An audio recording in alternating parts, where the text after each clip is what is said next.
Roll-in strike package Bravo on unknown target. I authenticate Tango. Good afternoon, folks. This is Darth Ravage 07 coming to you today with another quick incoming pickup. We got The Fallen on the turntable from the Revenge of the Fallen, and it's number 91 in the series. Looking really great here, and I couldn't be happier. I'm so glad that this got a redo and a retooling there, and this looks absolutely magnificent in the box. Pause and scan here for the bio. Pause and scan for those looking in stores. Let's check out and see how cool this version really is. If you haven't done so already, please make sure to like, share, subscribe, and help the channel to continue to grow. Thanks again for watching my channel. Here we go with the what's in the box segment. We have some instructions, of which show you how to put the head on out of the box here and his weapon configuration. Next segment gives you the steps and instructions on how to get there, all the way over to the back side there, and how to get him transformed in 17 steps. So, and then there he is, trapped without his helmet. But look at that detail already, guys, out of his box and get him free of the origami cardboard prison. But that just looks amazing. That's light piped. You can see it lighten up the eyes there. So you can say, "Give me your face." So that's already got big props there, of course, with the paint and the tooling and stuff.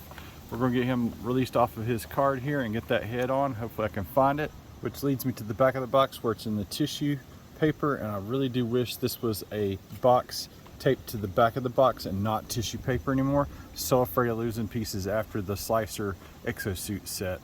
Got the head unpacked and it looks phenomenal. We're gonna add it back to the body here in a moment. Don't forget the spears on the side of the box. And this will be the only time you'll ever see me display it with the cardboard piece, is right here in the quick review. Thanks again for watching, guys. And here is the Fallen on the turntable. And really do love the way this looks right here. I love the color of the plastic. He's less green this time around. He's more black and gray. And that spear is really awesome. The way it fits in his fingers is really cool. That thing can split apart to make it a little easier. Just going to do a quick 360 here. Let you see that everything plugs together there on the back, and it kind of annoys me that this is what they wanted to do with it. Maybe I haven't played with it enough to figure out how to make it articulate any better than this right here. And I'm stuck on my own box here. There we go. Sorry about that, guys. It just a little faux pas happens every now and then, and you gotta roll and scroll with it. He just looks amazing. And speaking of amazing and looking at the detail, let's get him a little closer here and take a look at that noggin. That thing is awesome. Now I can see it up close. There's some paint bleed over there in the HD camera, but whenever you got it in front of you, it looks just as good as it does right there on the box over there. And you can see a Decepticon symbol when you roll that face around like that, and you can definitely see it over on the box there too as well. Going down his chest, he's got that blue that looks amazing. The orange pops where they got it. I wish they wouldn't be stingy with it, because it just looks amazing when they do use it. I mean, look at that right there. And articulation with this stuff right here is severely hindered, but we'll start off with the feet and the legs, and the detail that's on there just looks awesome. The silver accents make it pop. This is light years better than that figure we got back in the day when the Fallen was released, 2009. So there's a look at the bottom of the foot, but each of the toes are articulated due to transformation, so you can still recreate those fold up jump poses and then spread it back out, blah. And then it's got an ankle rocker to go with. That's got a boot swivel, I guess, right there for his chicken leg. He's got that much right there with the hinge there at the knee. He's got a upper knee swivel because of the way he's shaped. He can go up so far with that, and gets into his own spear there. Can go back that far. So there's all that. There is zero waste due to the way all this is transformed and what have you. It just really kind of irks me that for the price point that there's no waist swivel in this figure at whatsoever. They did add articulation here, but it does tend to get in the way of itself, and it does pull apart and pop apart right here. But the good news is this can come off and essentially as parts formery from there. I'm going to do that for the sake of the articulation. Like I was saying, with those little pieces attached back here to the back, and you can see where the slots are, that hinders the articulation of the arms, which you can get all the way around right there at that shoulder joint there. It's got some up. I bet you it's due to transformation there. This thing is articulated, so, and it goes up like you see there in the box there. So there's that.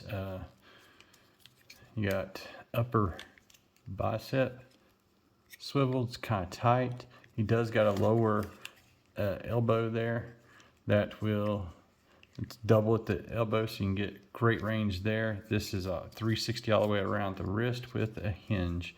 That's always welcomed, especially with these Cybertronian looking forms like this. And you can just, it looks like he's trying to grip something and then, you know, be all crazy and stuff. His head will articulate this way. It kind of worries me with the way that does. And then that whole mask will come back off and show the beautiful under noggin per se. Oh my gosh, I got a freaking big hand, man. Oh, what is this? And the light pipe and crystal absolutely works with this. And it doesn't matter if it has the helmet crest thing on it, because it's got some more of the crystal there. It all works just wonderfully. So then you can slip that back on, boom, there it is. Give me your face, and then it's kind of a soft kind of rubber here with that at the crest of the Decepticon symbol there. It just looks really, really crazy good.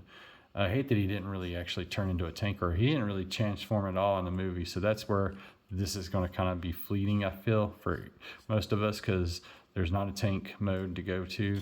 And I like how that they matched up the detail in there, except for no paint on this gray shoulder joint. But when they use the paint, it absolutely pops. And then it's like the backside's kind of like blah, blah. Oh, they actually got some detail there. So that looks good too.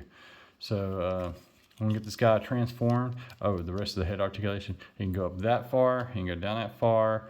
And then, like I said, you can take and pop that off. And this head's got all the way around there, but it's kind of goofy how they got it at the joint there. So anyhow, let's get this back on. I think I can get that back on. A little bit of hold his head right, and boom, there it is. It's back on again. I'm gonna try to demonstrate this other piece right here real quick for you to show off the light piping. And here's the Fallen with his light piping there, and this looks pretty freaking amazing. Like Optimus said in the movie, give me your face, and his little jaw will articulate. I will demonstrate that next. So I did just find out that this little lower jaw will articulate, so you can get him like in his little pose here and have him screaming, ah, my face, my face. Ah, my face, my face. Anyway, sorry about that, guys. I get a little carried away when I figure this out, and go all the way around if you need to. There we go. I'll get that back on there. I feel with these things, they will articulate, but they just tend to keep popping off, especially when you try to move the pose up. Well, yep, there it went. It pops off. And whenever you go up, boom, it pops off. I don't know if that was supposed to do all that, but there he is again with his ugly grin and whatnot. And yeah, it doesn't like to stay together. And this is even articulated right here, to where, I mean, they did try to, you know, engineer the crap out of this thing, but it will articulate just a little bit like that right there. But yeah, I don't know. I gotta go back and watch how he moves in the movie and whatnot. I just really wish that had a waist joint right here, to where you could get these more crazy, cool looking dynamic poses and whatnot without the stuff breaking. And that's what I'm talking about. This thing is kind of crazy. I like that it does pop off, but I mean, it's just too much crazy going on there. So anyway, we'll get this guy back on the table here, try to display him with his weapon split. And to show you right here, it just kind of pops apart. It's got two tabs, boom. So you got double this action. Whether the spears together or broke, you can have him do that and what have you.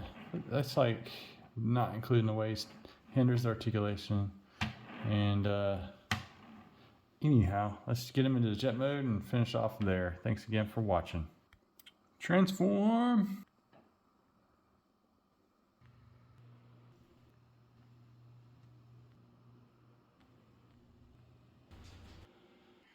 And here is the Fallen in his Cybertronian jet mode, I guess, where if you squint, you can make it a tank or whatnot. And again, this one kind of relies on being able to get the exact fixture just right on each of these and angles just right in order to get the semi tab in correctly. The only thing I like about this rear end section here is that his head actually looks like a thruster, but in the rest of that, I just can't help but feel that something was missed here. And there are tab points like inside of here, like where my fingers are, that has to be tabbed in, and then it's got to be tabbed in again at the back of the knee to the fuselage, and then it's got to be tabbed in with these extra appendages that go to his arms in robot mode to back down to his ankles. So it's almost like he stuffed his head in his butt and kissed his butt goodbye, or you know, that's what you can go with it. But it's still very extremely detailed for even an alien-looking Cybertronian death tank flying machine of doom. I guess that's what you could call it. And I think that you can make it look a little bit more tankish by doing a couple other, you know, configurations here. This is the official Hasbro in the instructions. Here's the to-done pick without the weapons added, and the to-done pick whenever you do have the spears in there as well. There you go, I kind of guess. I honestly don't know. But most of us will keep the Fallen displayed in his robot mode, just like you see on the box art. And then just another quick, you know, there's your starboard side, your aft. Can't really say it's a nice aft. Your port side and forward views. All right, let's get this guy some final thoughts. Thanks again for watching. Props to the team for figuring out how to design that head and make it a thruster anyway. But yeah, and I think the detail really does pop here pretty good. Now we're on to some final thoughts. Real quick, before I go into final thoughts again, this looks like a more good pew pew bang bang with the spears turned around there. So there's that option if you want it as well, guys. It's just really hard to get things just right. Hold your mouth just right, and then boom. Okay, now on to final thoughts. Some final thoughts here. This mode, actually, with the design and everything, reminds me of that old GoBot Vamp. So maybe they just kind of spliced Vamp together with some kind of Cybertronian design, and that's how they came up with the Fallen. I still can't help but feel that this is a very imposing alien design, even though it's not totally perfect. And I've just got a way to do weapon storage to kind of go with the vibe there. And it's just a real shame that this didn't have a waste mode. This would have been a knockout of the park. If they ever do a masterpiece version, I think they are onto the design there. As far as a masterpiece version would go, it's just got to be able to have some waist or torso articulation, and then a little bit more movement there at the head. But I like what they did and what they were thinking and trying to give it a jet mode. It could easily, you know, be fan mode into a tank for those that didn't want to be G1 purists, but this is a Bayverse design, very insect-like, very alien-like. Even with this little look in the back, it looks kind of Xeno, you know, like alien critter. And then that's definitely a Decepticon symbol there now. So if you roll that around and whatnot and look at it and stuff, I guess, or squint. And really great use of paint in this thing. I'm pretty pleased with this even still. It's a nice leader class version of the Fallen, which we did not get back in 2009. And this thing doesn't have the spring gimmicks in the feet. It actually stands up really, really good once you get everything where it's supposed to be. And to each his own how you want them to stand and be on the platform. Thanks again for watching my channel. If you like this video, make sure to hit that like button down there and just subscribe and all that good stuff. Share this content. Maybe we will eventually one day get a masterpiece version, since they are working on that stuff too. Thanks again for watching my channel. Y'all have an excellent week. Till all are one.